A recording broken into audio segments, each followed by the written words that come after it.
അന്വേഷിക്കുന്ന ആളുകൾ കൃത്യമായി നമ്മുടെ നാട്ടിലുള്ളോ? അതേ ഉള്ളൂ, ഇല്ലേ? പഠനം കഴിഞ്ഞു, വലിയ വലിയ ക്വാളിഫിക്കേഷൻ ഒക്കെ കഴിഞ്ഞു, ജോലി അന്വേഷിക്കുന്ന ആളുകൾ നമ്മുടെ സുഹൃത്തുക്കളും ബന്ധുക്കളും ഉണ്ടെങ്കിൽ അവരവർക്ക് സെലക്ട് ചെയ്യാം.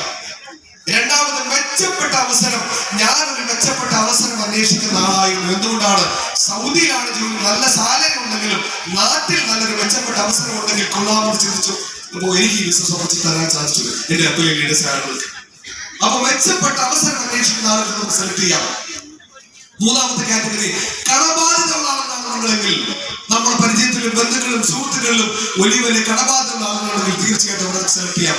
ഞാനിപ്പോൾ വളരെ സന്തോഷത്തില്ല. കാരണം ഞാൻ ഭോപ്പാലിൽ എയർപോർട്ടിനടുത്ത് പർവത് സിംഗ് എന്ന് പറയുന്ന വ്യക്തിയെ ഈ ബിസിനസ്സിൽ കൂട്ടിക്കൊണ്ട് വന്നു. അദ്ദേഹം നെറ്റ്വർക്ക് മാർക്കറ്റിംഗ് കമ്പനി 2 സ്വന്തമായി നടത്തി പൊളിഞ്ഞ ആളാണ്. 97 ലക്ഷം രൂപ കടബാധ്യത നിൽക്കുന്ന ആളാണ് പർവത് സിംഗ്. അദ്ദേഹത്തിന് എനിക്ക് ഒരാൾ പ്രിയപ്പെടുത്തി തന്നു. അദ്ദേഹം എന്നോടൊപ്പം ഈ ബിസിനസ്സിൽ ഇന്ന് സ്റ്റാർ 500 റാങ്കിൽ ബിസിനസ് ചെയ്യുന്നു. അദ്ദേഹം 97 ലക്ഷം രൂപ കടബാധ്യത തീർക്കാൻ ശ്രമിക്കുമ്പോൾ എനിക്ക് എത്ര കിട്ടും? 2 കോടി വരുമാനം കിട്ടും. ഇത്തരത്തിൽ കടബാധ്യതയുള്ള ആളുകൾ നമ്മൾ കണ്ടെത്തണം. കൂടാതെ അടുത്തൊരു കാറ്റഗറി ഉണ്ട്, മറ്റുള്ളവരെ സഹായിക്കണമെന്ന് ആഗ്രഹിക്കുന്ന, ഹെൽപ്പിംഗ് അതേഴ്സ്, മറ്റുള്ളവരെ സഹായിക്കണമെന്ന് ആഗ്രഹിക്കുന്ന കാറ്റഗറി നമുക്ക് സെലക്ട് ചെയ്യാൻ സാധിക്കും. അഞ്ചാമത്തെ പ്രധാനപ്പെട്ട കാറ്റഗറി സൂചിപ്പിച്ചു, ഡ്രീംസും ഹൈ തിങ്കിങ് ഉള്ള കാറ്റഗറി. ഒരുപാട് സ്വപ്നങ്ങൾ നമുക്കുണ്ട്. ആ സ്വപ്നങ്ങൾ പൂർത്തീകരിക്കാൻ പ്രയാസപ്പെടുന്ന ആളുകളാണ് നമ്മളെങ്കിൽ എത്ര വലിയ ഡ്രീംസും കംപ്ലീറ്റ് ചെയ്യാൻ പറ്റുന്ന അതിമഹത്തരമായ ഓപ്പർച്യൂണിറ്റിയാണ് ഇൻഡസ്ട്രി നമുക്ക് തന്നിട്ടുള്ളത്. അതുകൊണ്ട് എനിക്ക് നിങ്ങളോട് പറയാനുള്ളത്, ഈ ബിസിനസിന്റെ സാധ്യതയും പൊട്ടൻഷ്യാലിറ്റി മനസ്സിലാക്കി പ്രവർത്തിക്കാൻ നമുക്ക് സാധിക്കണം. ഒരു കാര്യം മനസ്സിലാക്കുക, നമ്മൾ പല ആളുകളും പല ബിസിനസ്സുകളും ചെയ്യാറുണ്ട്, അല്ലെ? ട്രഡീഷണൽ ബിസിനസ് പരിശോധിച്ച് നോക്കിയോ, ഒരു പരമ്പരാഗത കച്ചവടം നമുക്ക് തുടങ്ങണമെങ്കിൽ അവിടെ ലാൻഡും ലേബേഴ്സും ക്യാപിറ്റലും എക്സ്പീരിയൻസും റിസ്കും ഉണ്ടെങ്കിൽ ഇവിടെ യാതൊന്നും ആവശ്യമില്ല.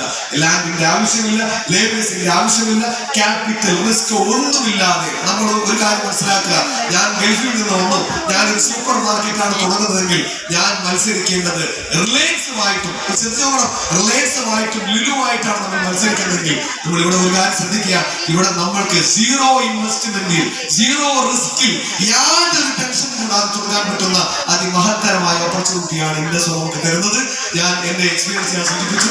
വളരെ യാദൃശ്ചികമായ ബിസിനസ്സിൽ കടന്നു വന്നു. ഇന്ന് ഏകദേശം 2.5 കോടിക്ക് പുറത്ത് വരുമാനം ഈ ബിസിനസ്സിലൂടെ ഞാൻ വാങ്ങിയിട്ടുണ്ട്.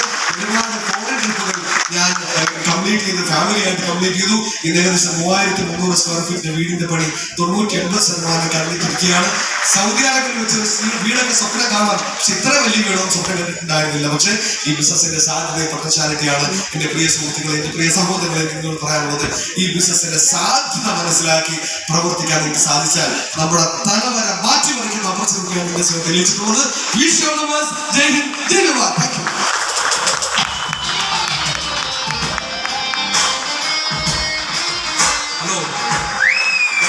നിന്ന് നമുക്ക് വേണ്ടി 10 മിനിറ്റ് സംസാരിക്കാൻ വേണ്ടി വന്ന ഷെഫീഖ് സാറ് ഇങ്ങനെ നമ്മൾ ഈ സ്റ്റേജിൽ നിന്ന് പറഞ്ഞു പോകുന്നെങ്കിൽ